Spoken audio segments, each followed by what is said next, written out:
In today's video, I'm going to teach you how to add Whimsical in Coda.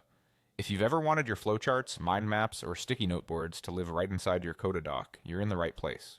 By the end of this walkthrough, you'll have a live, interactive Whimsical board embedded in Coda that stays in sync with your source, so updates in Whimsical automatically appear in your doc. Start in Whimsical with the board you want to show. Open your flowchart, mind map, or sticky note board, then look for the Share button in the top right. Click it to generate a shareable link. This link controls who can see the board once it's embedded. For a smooth experience in Coda, make sure the link's permissions are set to either public or shared with your team or workspace. If access is too restricted, Coda may not be able to display the board, or viewers without permission will see an error. View access is typically sufficient for most embeds. Anyone who needs to edit should do so directly in Whimsical. Next, switch to the Coda document where you want the embed to appear. Open the doc and navigate to the page or section that makes the most sense contextually, maybe a project hub, a design spec, or a planning page where your team will refer to the diagram. Give yourself a clean line or an empty space so the embed has room to render.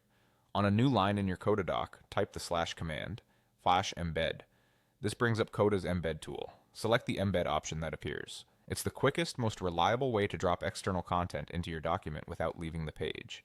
You'll see a URL field. Paste in the shareable Whimsical link you copied earlier. Confirm or press enter to insert it. Coda will place a placeholder and then load the content.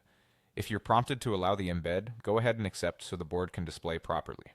Once it loads, you'll see a live, interactive Whimsical board right inside Coda. You can pan, zoom, and read the content, and any changes made back in Whimsical will automatically reflect here after a quick refresh. If the board doesn't appear, double-check the share settings in Whimsical and ensure you pasted the correct link. You can also resize the embed by dragging its edges so it fits neatly within your layout. That's all it takes.